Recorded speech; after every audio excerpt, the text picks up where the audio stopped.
Olá, sejam muito bem-vindos ao Pode Além.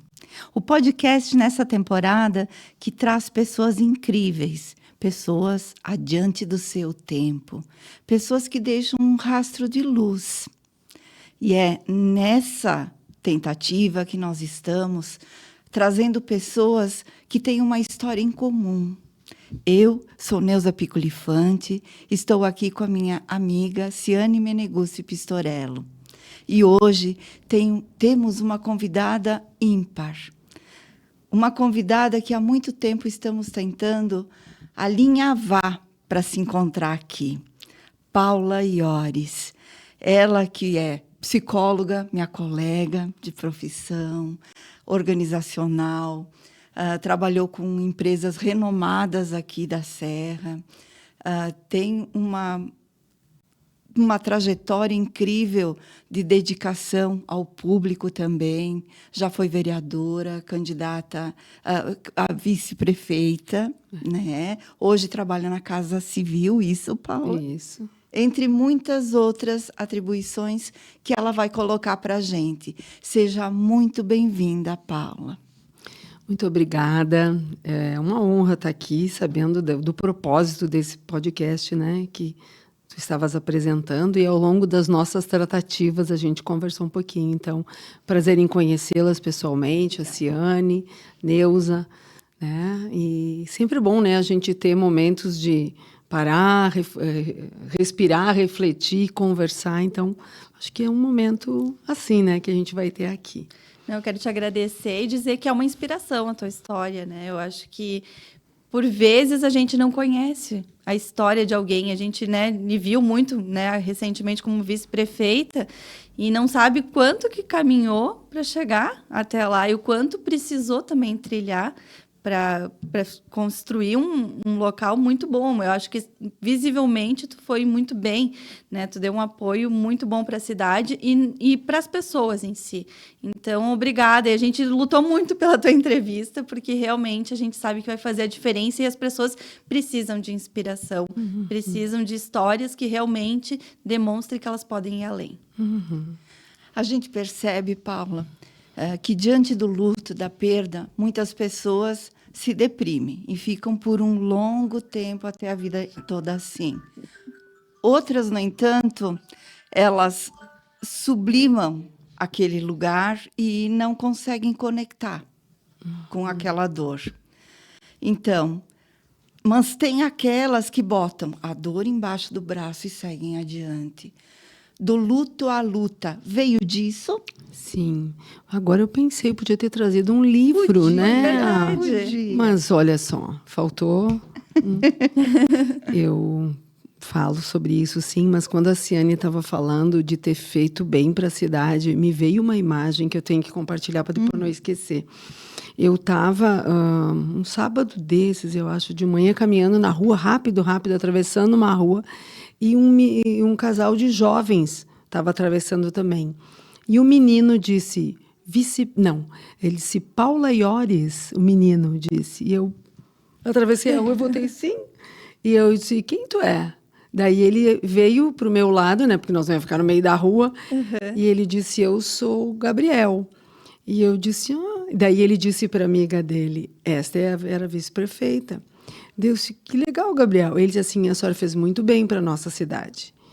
Foi tão bacana, sabe? Porque é alguém que eu não faço ideia de quem era, né? E com 16 anos, me dizer isso, né? Então, essa parte, isso é uma... Não tem preço. Não né? tem. Então, queria compartilhar isso com vocês. Muito obrigada. Do luto à luta vem disso. Né? A gente sempre, né? As pessoas dizem muito isso para mim, que não fazem ideia da dor, que não imaginam, né? Que poderiam sobreviver a essa dor, é o que eu mais escuto. E eu digo, mas ninguém imagina que sobrevive, porque tu não imagina que isso possa acontecer contigo, né? A perda de um filho. Não. E então a gente, assim, é horrível, né? Eu costumo dizer que eu não tenho a palavra superação no meu né? Na minha fala, no meu sentimento, na minha vida. Eu tenho a palavra enfrentamento. Eu venho enfrentando, né? E assim, cada etapa foi acontecendo, né? Eu acho que tem muito de espiritualidade nisso, né? De fé. De acreditar, né, que a gente tem força do além para suportar. No meu livro eu trago várias reflexões a respeito disso, né, porque muitas coisas relativas à perda do meu filho eu fui me dar conta e pensar em algumas coisas muito tempo depois. Né? Natural. E aí, quando eu digo muito tempo, até 6 meses, sabe? Sim. Coisas que eu disse, meu Deus, eu não tinha pensado em tal coisa, né? E também, por exemplo, durante o velório, eu não me dei conta, não pensei que que o corpo do Germano estivesse dentro daquele caixão. Não pensei. E será que eu não pensei por quê? Sabe, como psicólogo, nós poderíamos dizer que é uma negação, mas não é. Não. É uma anestesia espiritual, é alguma coisa que vem de outra, sabe, de uma crença, de uma forma, do jeito que a vida é, de fato, eu penso, né? E que eu não pensei naquilo. Naquele momento, eu estava recebendo as pessoas, cada abraço, cada carinho, né? Então, cada etapa sendo vivida de um jeito, né? A aproximação que eu tive, que foi uma coisa muito mágica, com a ONG Brasil Sem Grades, que aí eu passei a me conectar com outros pais que tinham passado por essa dor e que estavam lutando por algo. Eu me associei a essa luta. Eu não criei uma outra luta, eu disse, não, é a mesma luta. E aí passei a estar assim, escrevendo a respeito, dando entrevista a respeito, fazendo campanhas, projetos, sabe?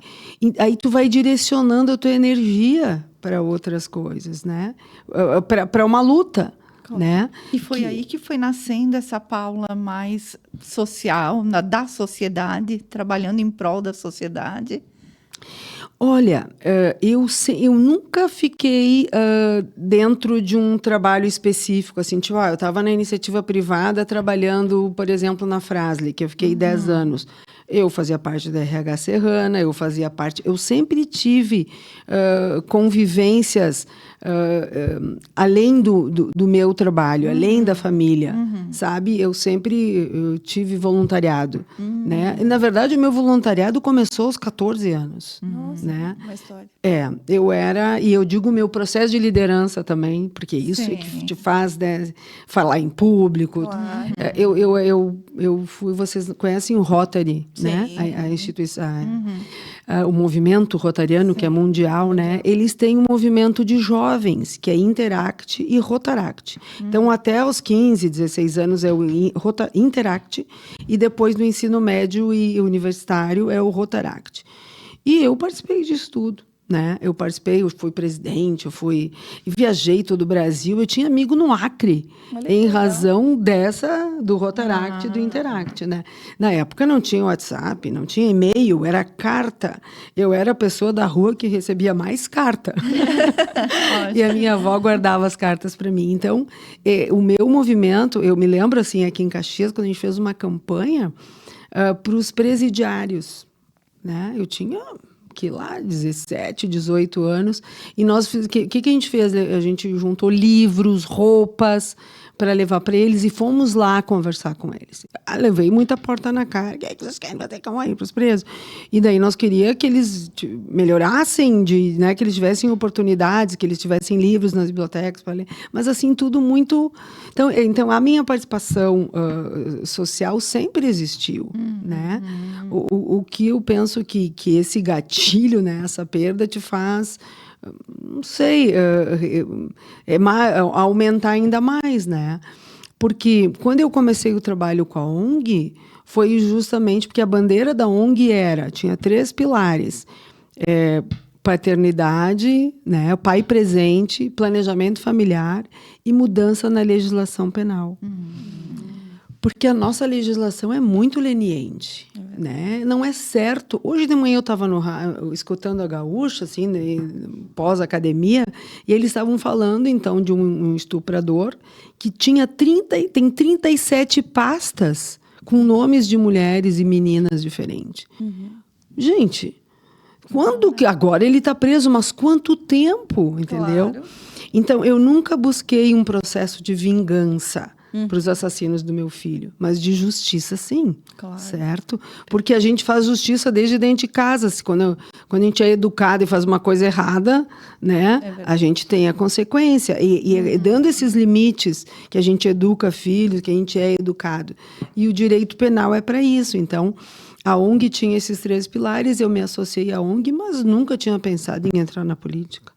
Né? Nessa época eu trabalhava no círculo, né? Eu atuei muito tempo na indústria, atuei 13 anos na saúde, né? E assim, trabalhar na saúde todos deveriam trabalhar, né? Para a gente entender o que é a dinâmica da saúde, né? Ou da falta de saúde.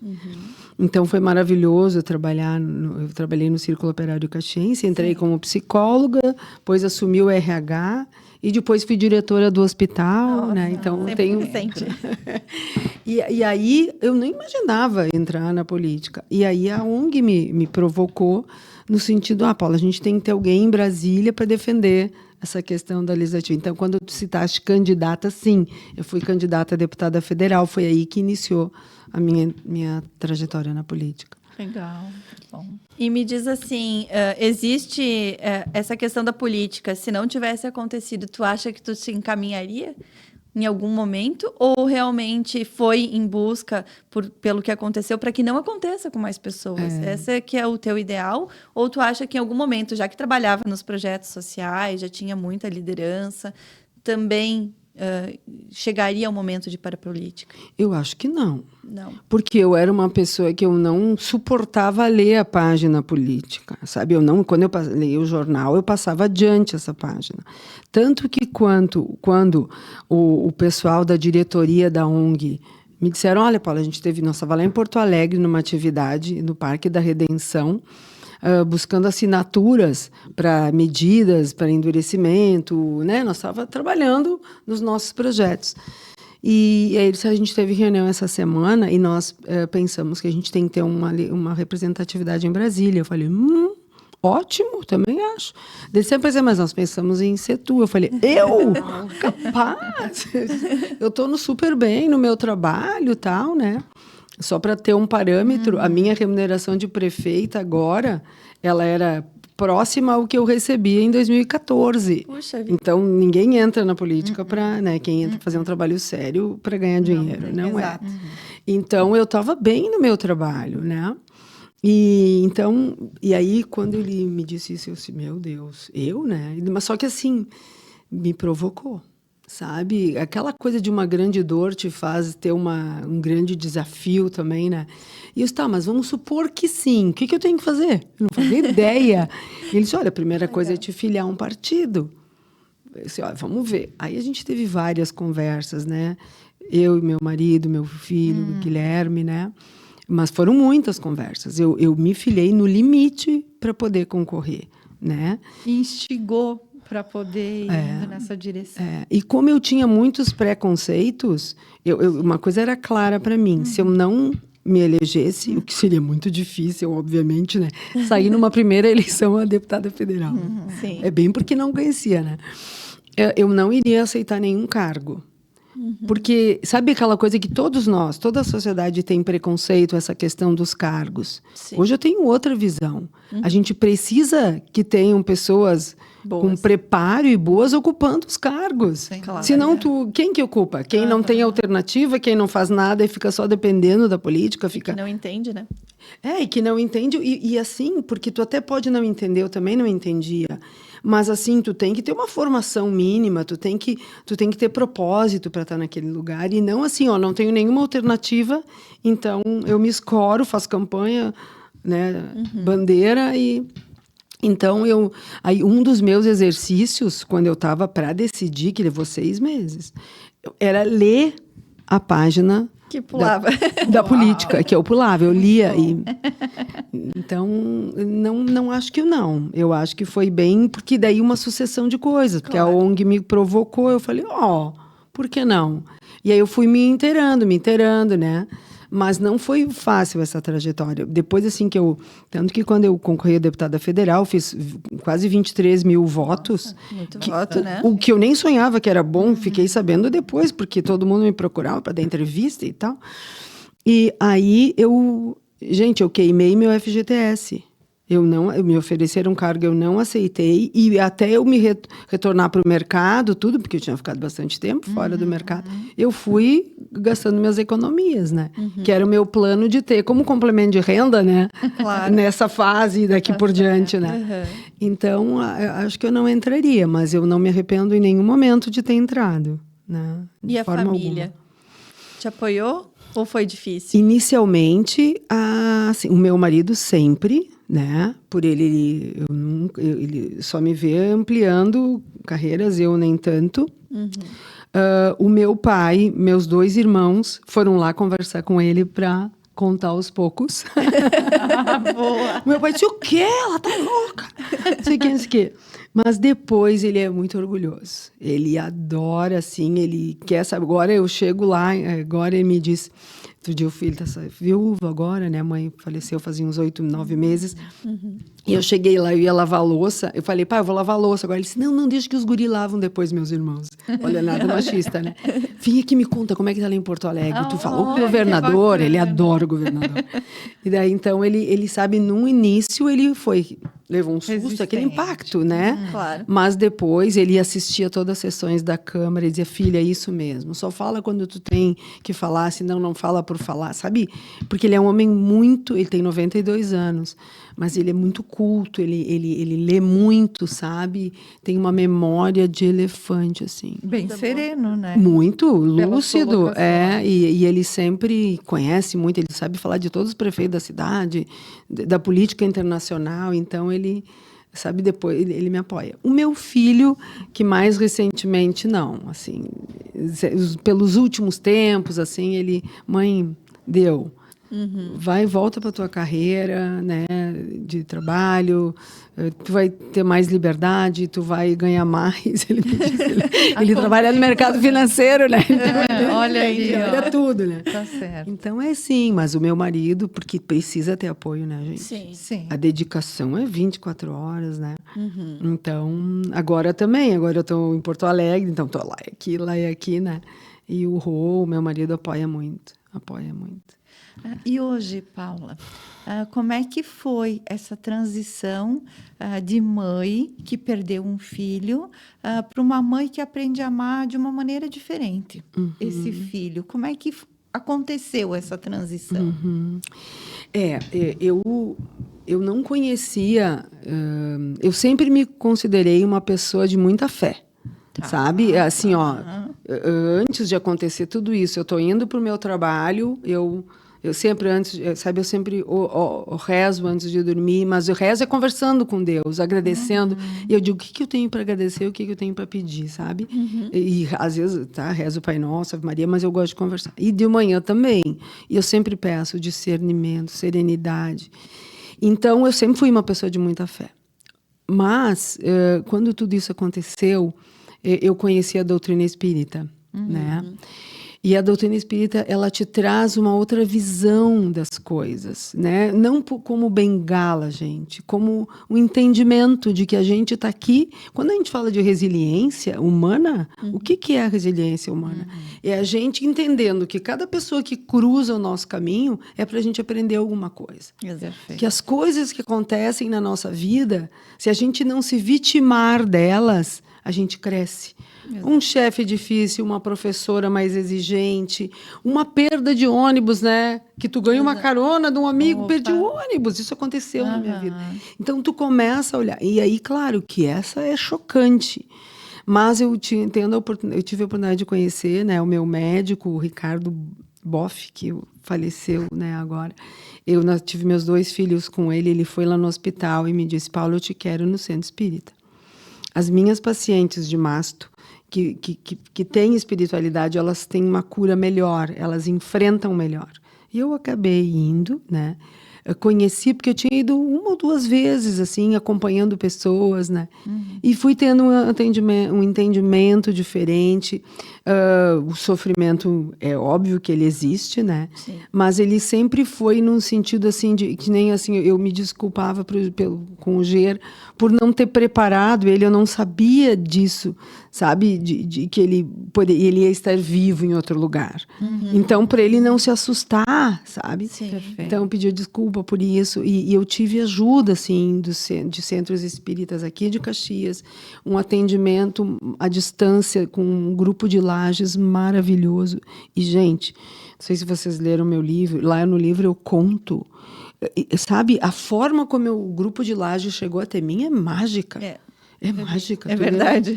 Sabe eu precisando daquela enfermeira para trabalhar no hospital e ela vem, ela é de um grupo. Então, quando a gente olha para esses sinais, né, é tão óbvio. Então, essas coisas foram me fortalecendo, né, foram me fazendo perceber que o Ger veio para aquela etapa de vida, né. Imagina assim, o Germano era um menino altamente alérgico. E era um sofrimento nos dias quentes, sabe? Um sofrimento. E eu me lembro, tu leu também no livro, que num 25 de dezembro de 2012, né? Porque ele foi assassinado no dia 24 de janeiro de 2012. E no 25, lá do final do ano, estava um calor horrível, horrível. E eu pensei, o Ger não está mais sofrendo, porque ele sofria muito com o calor. Então, eu acredito, sabe, que é muito difícil, assim. As coisas que são difíceis é encontrar os amigos dele, né? A gente vê, assim, verdade. as etapas que tu não viveu, sabe? sim. Os amigos na faculdade, os amigos, né? E isso a gente é muito emocionante. Mas... sabe, acreditar que ele veio por aquele período, que isso faz toda a diferença. Faz toda a Foi diferença. um estudo, foi... É muito estudo. E assim, escrever. Este livro, ele foi me salvando, porque eu botava ali. E tão bom reler, porque eu levei 10 anos para escrever. Então, é um período, né, de transformação e de volta, e de vai, e de volta. E quando eu relia... eu revivi, eu tive sonhos que eu não lembrava, mas eu tinha registrado. Então, eu sempre digo para as pessoas, escrevam. Porque o que a gente não escreve, a gente esquece, né? Então, lutar pela justiça é, além da justiça ligada à criminalidade, é procurar um mundo melhor. Né? E nós, nessa formação da psicologia, naturalmente a gente vai sempre assim, ó, qual é a causa das coisas? Não adianta a gente trabalhar só no efeito. Claro. A gente precisa olhar as causas, né? Então, quando eu estou ali na prefeitura, eu adorei ser vice-prefeita, gurias. Adorei. Uma experiência incrível. Maravilhoso, eu digo sempre. E aí as mulheres, né, me cobram. Por que tu não foi prefeita? Eu falei, porque eu não sabia ser prefeita, né? eu vim da iniciativa privada, eu não tenho a experiência para ser prefeita. E eu digo, o meu juízo, minha responsabilidade é maior do que a ambição de poder e tal. E eu combinei desde o início com a Adiló, quando ele me convidou para ser vice-prefeita, que eu queria ser uma vice-prefeita atuante. Né? Eu não ia ser uma vice decorativa. Né? Eles brincam comigo até hoje, que eu dizia nas falas, eu vou ser a vice. E eu fui. Exato. Sabe? Eu fui. E nunca tirando o lugar dele, nunca desrespeitando, sabe?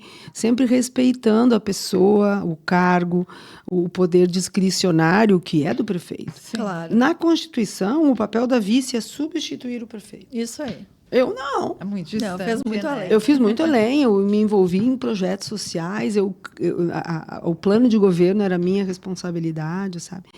Então, eu adorei, eu conheci muita coisa. E isso foi importante. Em dado momento, eu estava pensando em não continuar. Né? Por coisas assim. E aí eu pensava, mas com tudo que eu conheci, eu vou botar onde?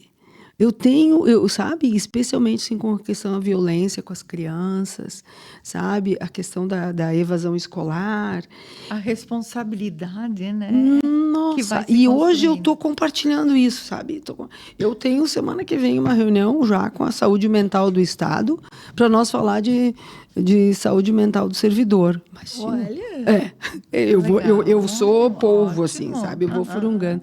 Então, esse foi uma das coisas, assim, que eu pensei, pô, eu conheci tanto, né? Então, não posso perder isso. Então, naturalmente, eu me voltei bastante para causas com jovens, né? Claro. Tem a ver com meu filho? Tem, mas também tem a ver com o início das coisas, com a prevenção, porque a violência, ela é consequência Sim. de coisas que tu tem que trabalhar antes, né? E são muitas, né? Muitas. E como é que foi depois, né? Aconteceu esse momento trágico. E como foi lidar com o outro filho? Porque deve ter sido um desafio também, né? Um novo momento de trabalho. Mudou 100%, né? Saiu da privada, foi para a ONG, começou cargos públicos. Mas aí também tem um outro filho. É. E como lidar com isso?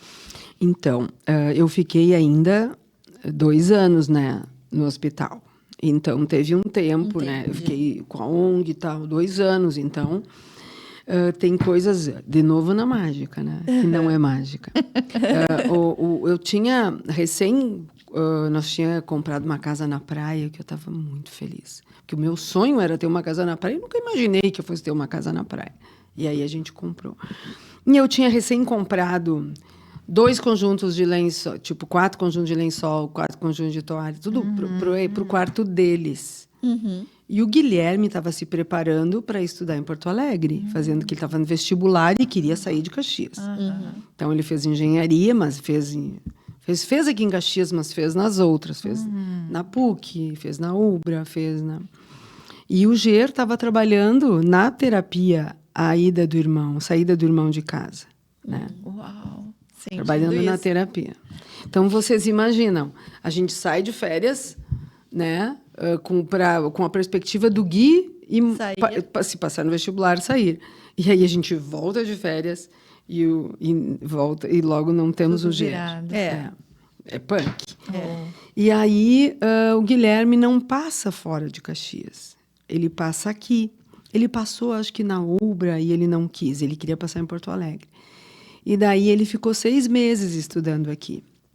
E eu via que ele não estava feliz. Daí ele começou a providenciar a transferência dele para Porto Alegre. Mas assim, gurias, eu não fiquei com um quarto vazio em janeiro. O Gui ficou 6 meses, sabe? Com toda a dor que é, né? E ele muito presente. Ele presente, né? Com a gente e tal. Teve o sofrimento dele também, mas uma elaboração muito legal também, né? E quando eu deixei ele providenciar a transferência toda dele, né? Mas ia ser os 6 meses. E vejam, quando ele estava vendo a transferência, o que a gente identificou? Que ele tinha passado na PUC, em segunda chamada. Ele tinha passado. Olha o que Deus é bom. Verdade. Olhem o que Deus é bom. Puxando. E daí foi, né? Foi esse período. Daí, no início, ele morando lá, ele vinha sempre para cá, tal. Ele foi o primeiro a ir a Porto Alegre. Ele foi. Sim. Eu continuei morando aqui, tudo, né? Ele foi, né? A gente providenciou aluguel, tudo. Ele foi morar com amigos lá, tal. E teve, assim, um período que daí eu fiquei sabendo, não lembro bem como é que foi, que ele estava... mãe, tá pesado. A minha cunhada me contou que um dia ele desabafou que estava pesado o jeito que eu estava, né? Eu acho que eu estava passando por um momento bem difícil. E daí eu falei com uma terapeuta, assim, eu fazia algumas visitas, assim, eu não tive uma terapia continuada. E daí ela disse, conversa com ele, né? E aí a gente foi para um parque em Porto Alegre e disse, filho, tudo que a mãe viveu, eu quero que tu saiba que eu tenho força para ti também, sabe? Não pense que tu tem que me cuidar. Eu sou a mãe e eu que te cuido. Que lindo, Eu sei que tu é Ele é um guri, ele é tipo eu, assim, sabe? Encara as coisas, enfrenta, mas ele não é filho, ele é filho. Exato. E eu disse, e vamos falar sobre o Ger? Daí ele me contou os sonhos que ele estava tendo. Nós lá na Praça da Encol, não sei se vocês conhecem. Sim. E aí a gente foi caminhando até a praça e sentamos lá e conversamos. Nem sei se ele lembra disso. Mas eu disse, ó, filho, a mãe tá, eu sofro porque eu sinto falta do Ger, Claro. tá. Mas eu tenho força para encarar tudo, então tu conta comigo, sabe? Isso foi bem importante para mim. Claro. Né? E para ele sem certamente. dúvida. Né? Continua construindo tuas asas, meu filho. É, isso aí, Então, mas assim, eu digo que Deus é bom em ter me dado 6 meses, né? Claro. Precisava. Pra gente precisava. ficar junto, assim, com ele em casa e tal.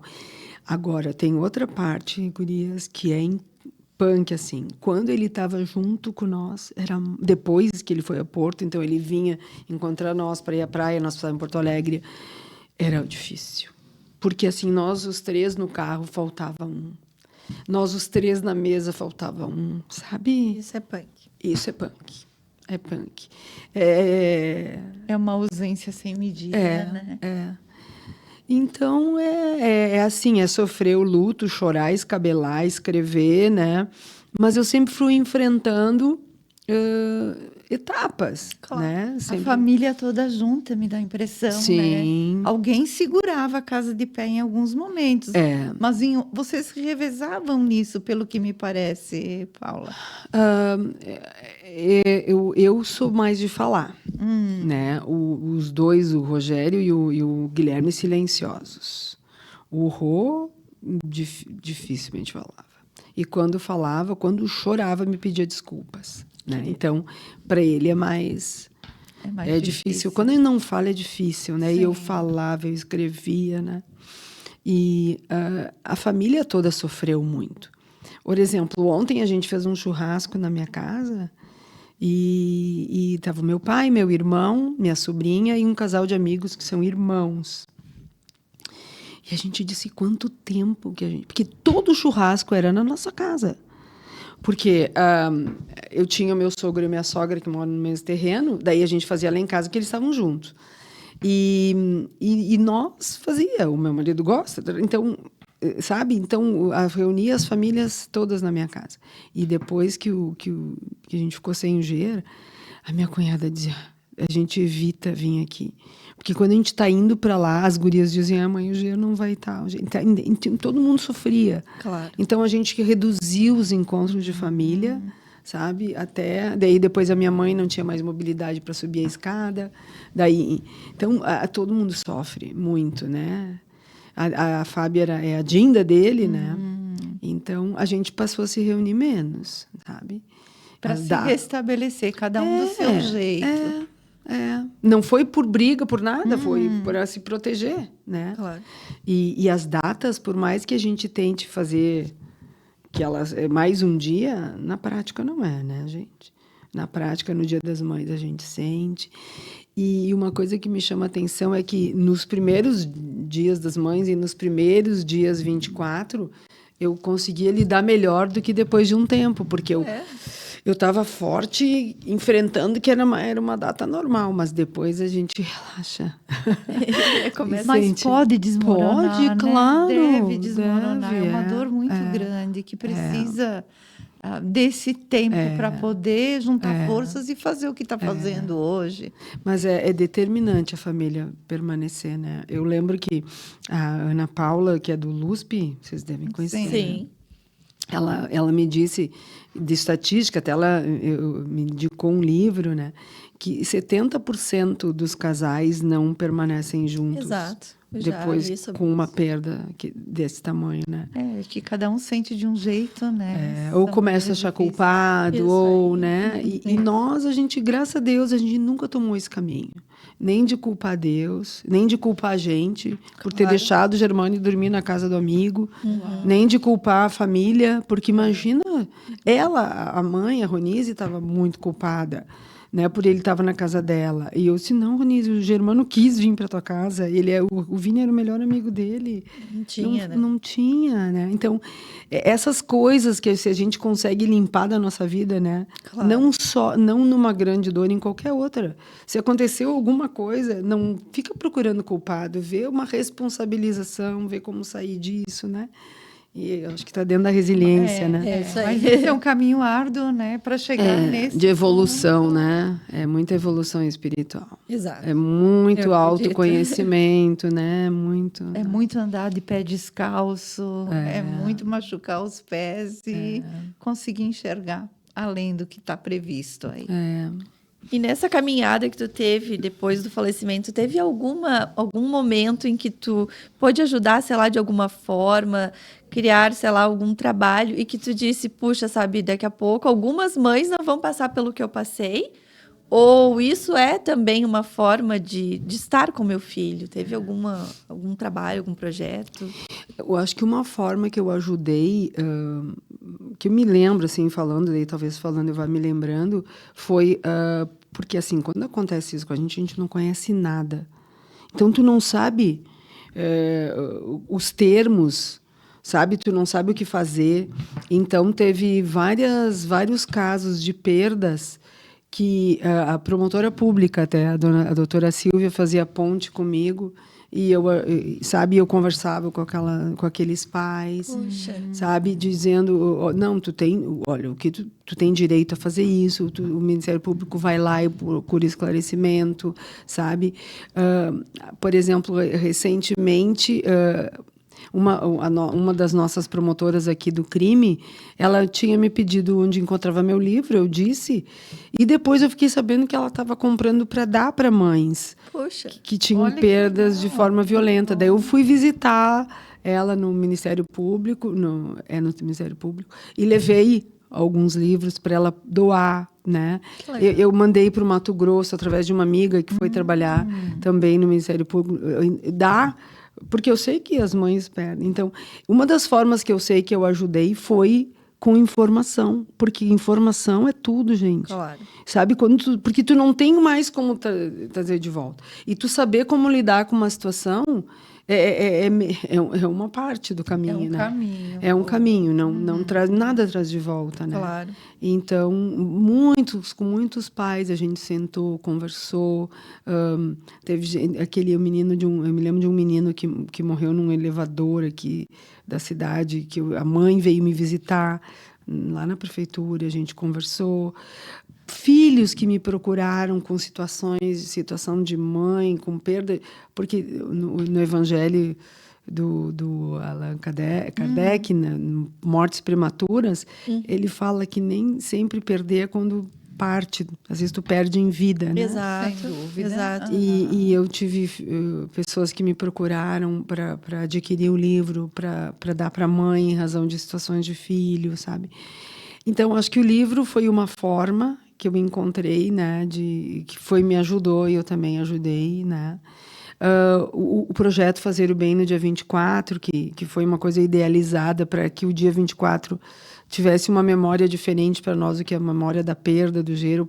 Fiz muitas palestras, muitas em escolas, no curso de empreendedorismo cristão do Frei Jaime. Então, durante muito tempo eu falei muito sobre isso para muitas pessoas, jovens de todas as idades. Inúmeras palestras, né? Até o ano passado, na Semana da Mulher, e que envolvia, então, outra trajetória na política, ou como cheguei à trajetória, né? Mas sempre que falam comigo, acaba que passa por essa experiência. Não tem, né? Como não passar. Então, foi através dessas coisas todas. E eu acho que o trabalho em si com jovens, né, desde a prevenção da evasão escolar, o Ser Jovem Cidadão, que é um outro projeto que a gente deixou encaminhado como lei, o Eu Conto, Todos Contam, nós deixamos, virou lei, eu assinei. O Ser Jovem Cidadão é a profissionalização dos jovens em vulnerabilidade social, com aprendizagem profissional, né, no Senai, no Senac. São coisas que oferecem outras, o Escola do Amanhã, que eu sou uma parceira, projetos. Então, muitos projetos de jovem é para cuidar dos jovens também. Claro. Né? Então, E isso dá um gostinho de estar cuidando também do teu filho de alguma maneira, sim. ajudando as outras adolescentes. o que eu mais ouço é ele tá lá gostando, ele tá te inspirando, né? E eu continuo dando boa noite há 12, 13, 14 anos, né?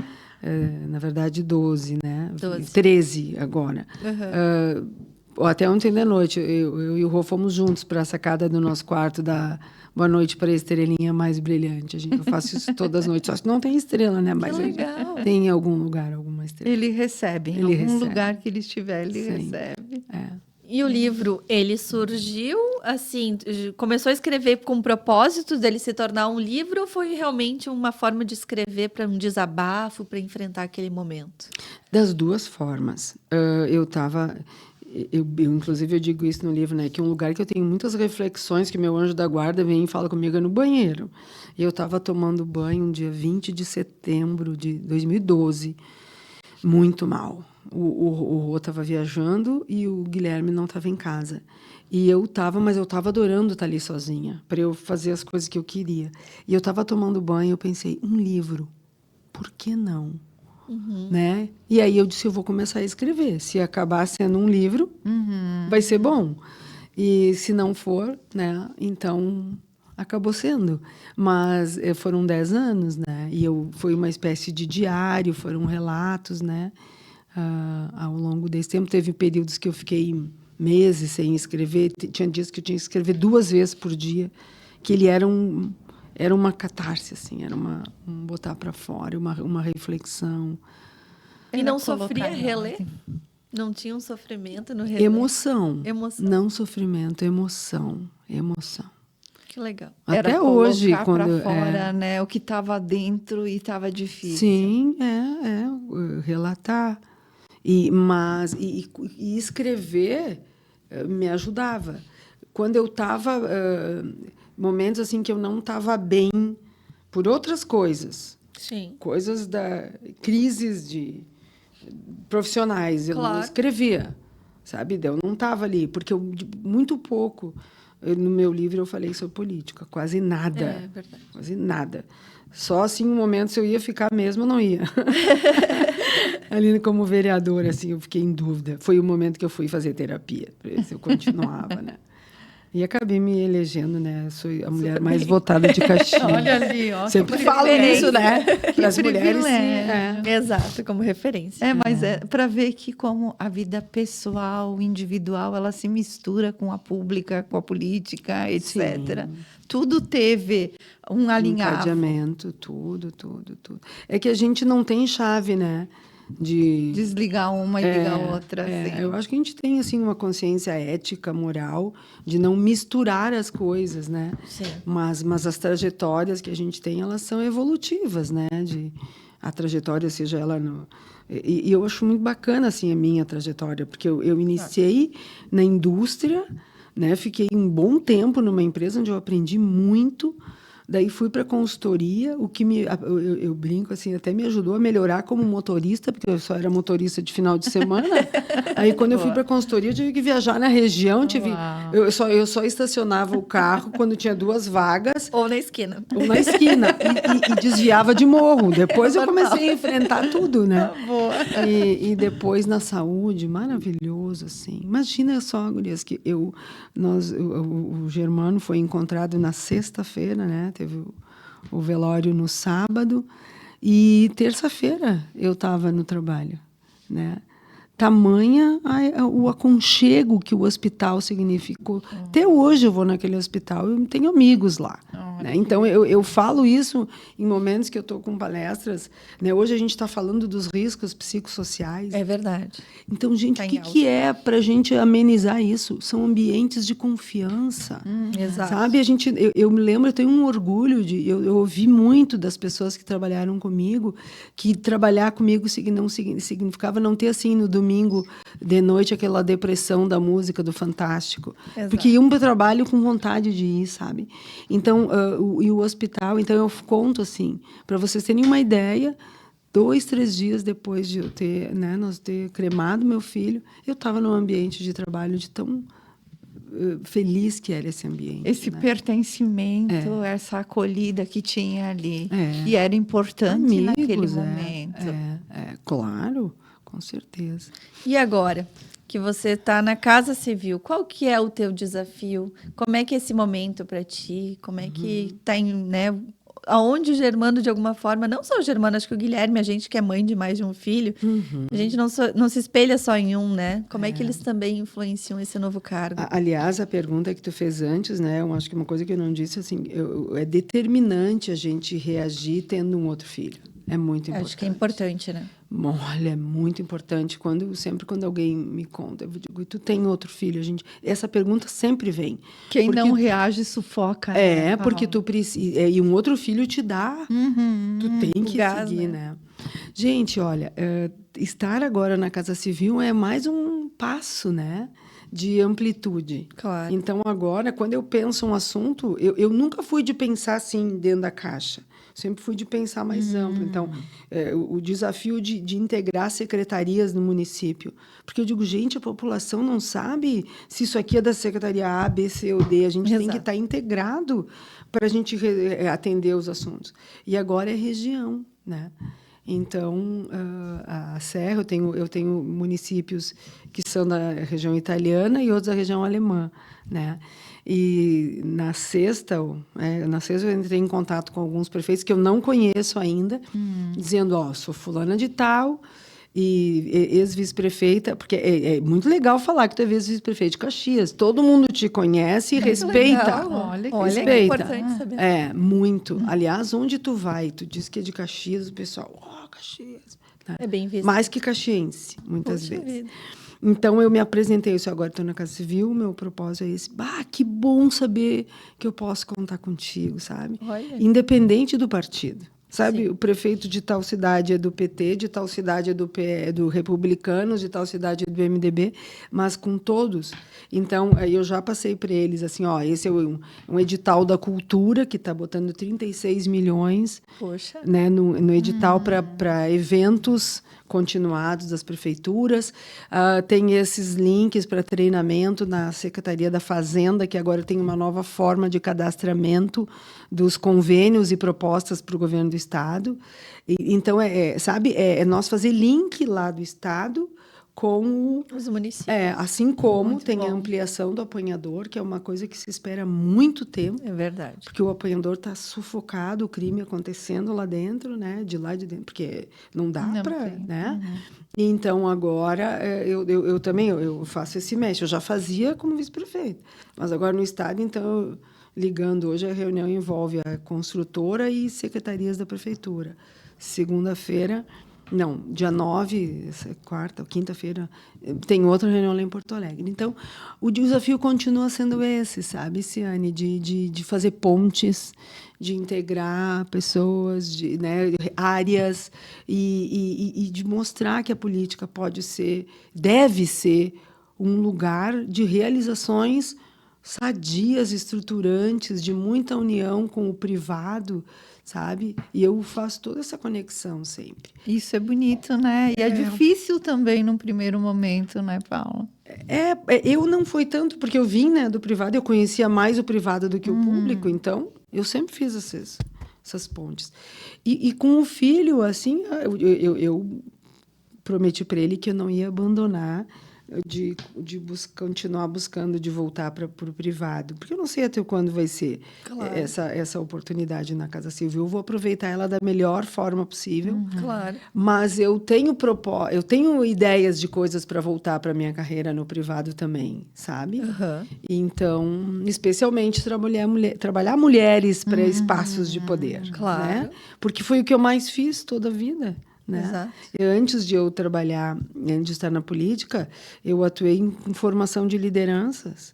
Muitos anos. Eu trabalhei com grandes empresas aqui, como tu citaste, né? Foram 6 anos com a Marco Polo, formando lideranças. De 98 a 2020, formando lideranças na Tramontina, em Carlos Barbosa, sabe? Então, e outras também, né? Mas eu quis citar 2 empresas relevantes que têm um nome importante no país, né? E fora do país. E então, daqui a pouco, né?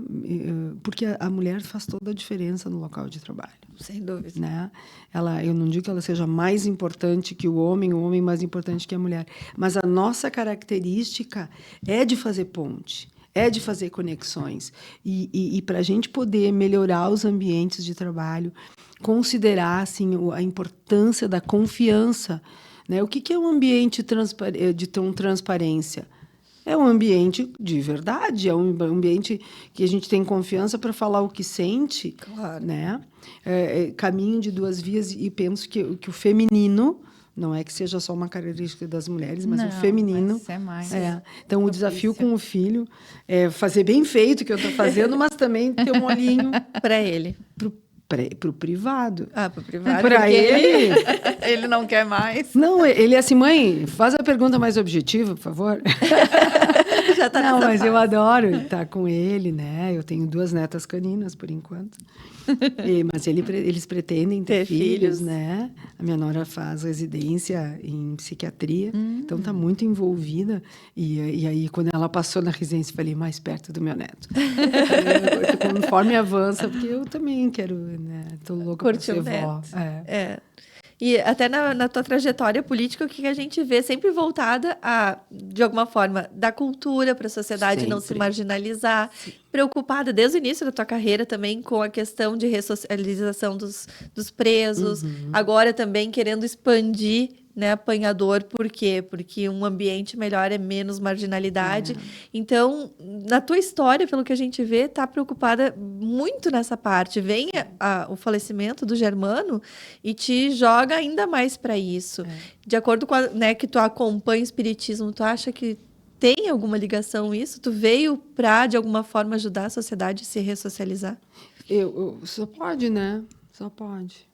Porque é da evolução humana, né? Tu não perceber que tu não pode lidar só com o efeito das coisas, né?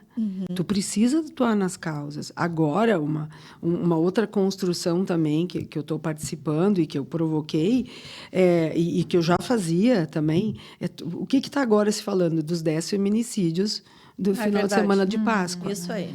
A gente precisa fortalecer a mulher, sem dúvida alguma. Né? A gente, tanto que a gente vê que o feminicídio está muito associado a não ter medida protetiva, então a gente tem que ampliar a divulgação. Mas tem 2 pontas a serem trabalhadas.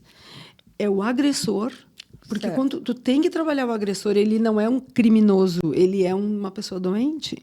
Né? Sem dúvida. Uma pessoa... claro que tem crime no meio disso, tem, né? Sim.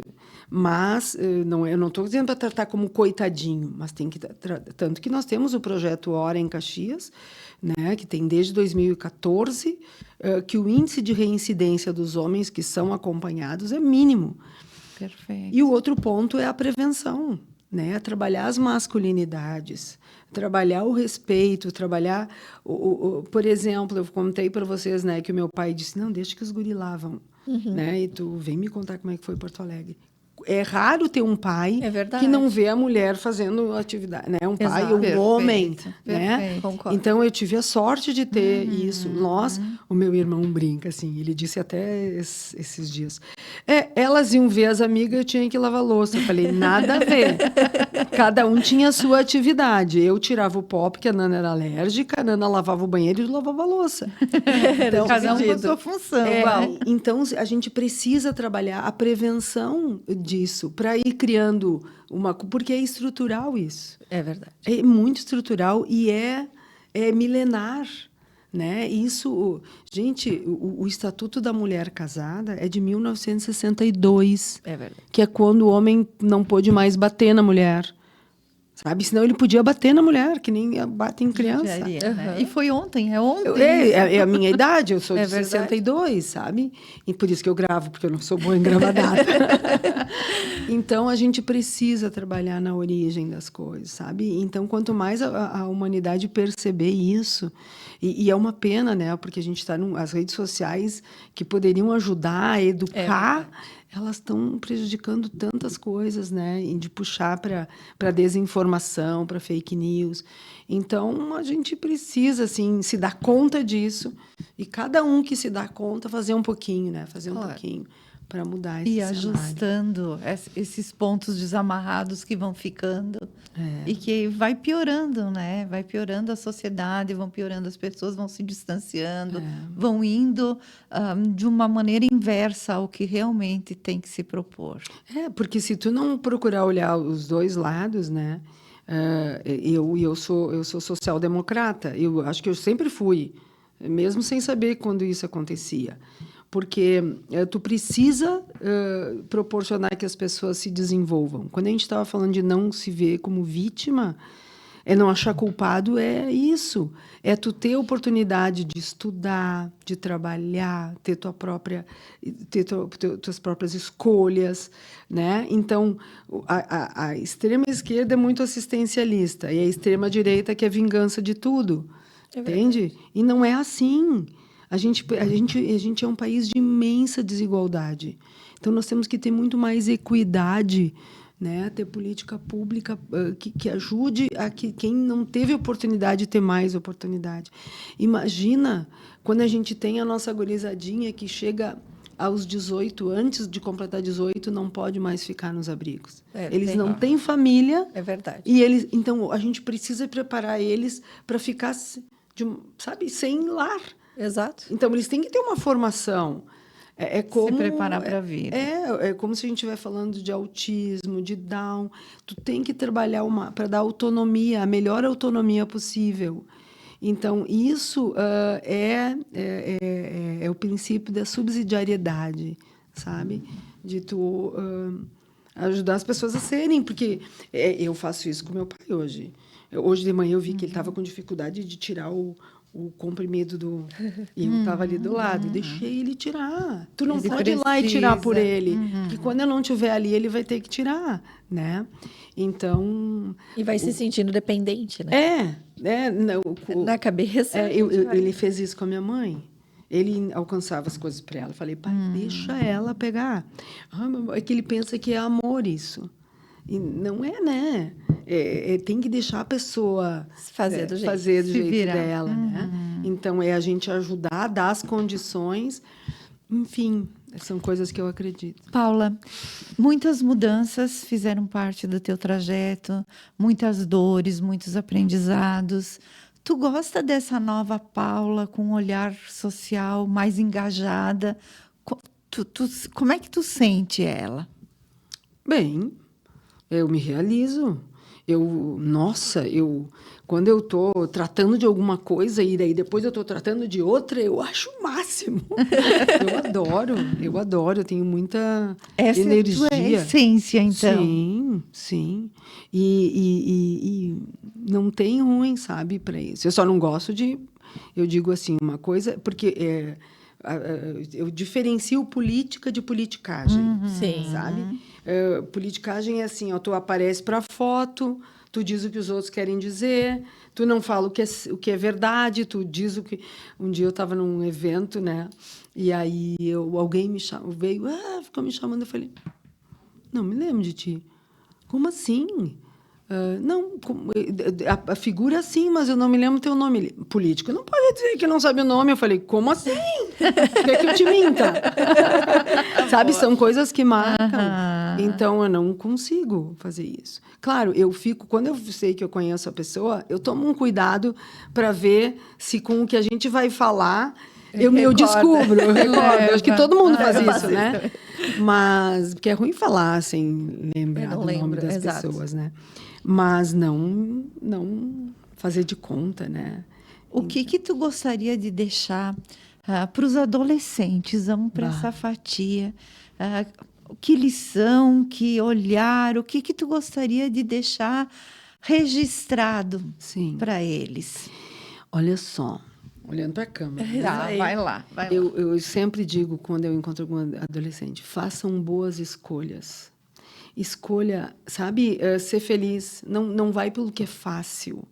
Né? Quando a gente tem, e o adolescente tem muita oportunidade, né? Entre continuar indo para a escola, né? Ou assim, vou parar de ir para a escola porque eu tenho que ajudar em casa, ou tem a oferta. Já teve adolescente que me disse isso, que teve oferta que o tio da esquina oferece uma grana para o tráfico e tal. depois que entra é difícil de sair.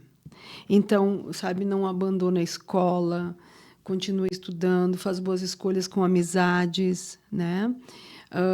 Sempre que tiver num momento difícil, procura um amigo para conversar, a professora, alguém de confiança, porque os momentos difíceis existem para todos. Claro. A diferença é que o adulto já sabe que passa. A gente acorda triste, mas melhora. Muitas vezes tem vontade de não sair da cama. Exato. E o adolescente, às vezes, ainda não descobriu, né? Que passa. Essa dor passa, né? Ter perdido a namorada, né? Depois vai vir outra. A gente tem uma vida pela frente, né? E quando está difícil, procura uma pessoa de confiança para conversar, né? Desabafa, escreve, né? E respira, né? E não desiste, né? Então é isso, assim, se envolver com coisas boas, fazer boas escolhas, né? Ler. Eu digo, a gente precisa trabalhar, né? Fazer exercícios físicos te ajuda a ficar bem. Sabe as 4 inteligências? O físico, o conhecimento. Procura te fortalecer com conhecimento. Quando a gente tem conhecimento, a gente se sente mais forte.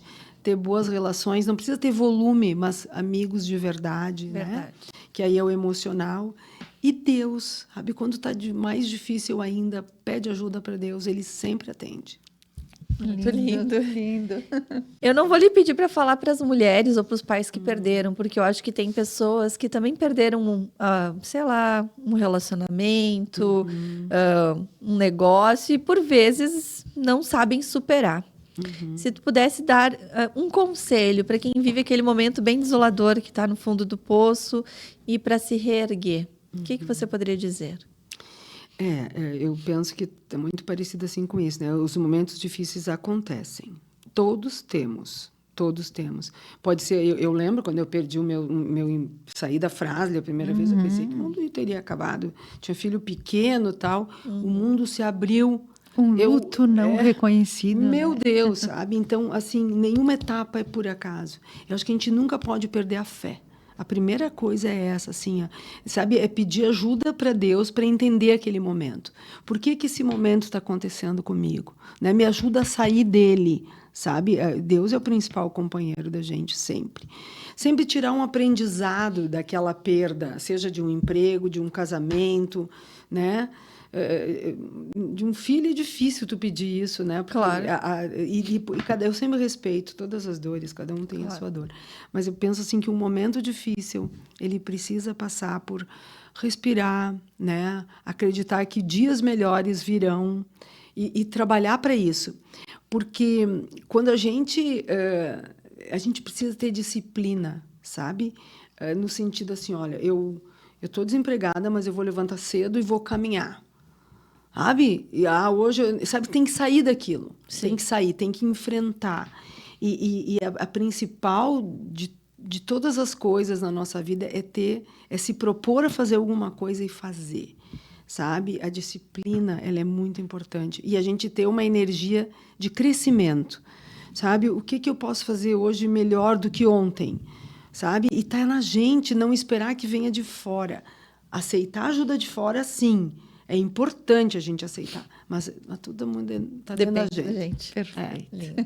Acho que isso é inspirador, né? Eu já tinha acompanhado a tua história, mas eu acho que nós precisamos de pessoas ainda mais espiritualizadas, com perseverança, corretas, éticas, e isso demonstra realmente que tu nos representa de alguma forma e nos inspira. Então, obrigada por estar aqui compartilhando esses momentos, eu acho que é essencial, e muitas pessoas que nos acompanham, elas enfrentam, né, momentos difíceis, e é realmente isso, né? Dá para superar, dá para crescer e remodelar, quem sabe, aquele momento para um novo começo. Vocês sabem, falando de mulheres, né? A gente tem a prefeitura tem, ainda fala a gente, né? Mas é a cidade, parceria com empresas para dar treinamento, oportunidade para mulheres vítimas de violência, né? E eu lembro, assim, histórias muito tristes, que de fato, sabe? Mas, assim, enfrentaram, fizeram treinamento e estavam empregadas, né?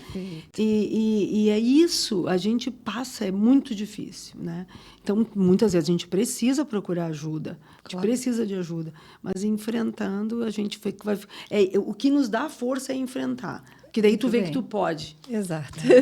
Bom, Paula, muito obrigada. Assim, dando a mão para essas lições que tu nos colocaste, lições sinceras. Foi uma conversa bem honesta, bem sincera, e vai ajudar todo mundo que vai se nutrir dela. Mostrar esse vínculo seguro que tu mostra, procura alguém que tu confie, ou o vínculo seguro maior, o Deus. Isso. Procura Esse não falha Deus nunca. que não falha.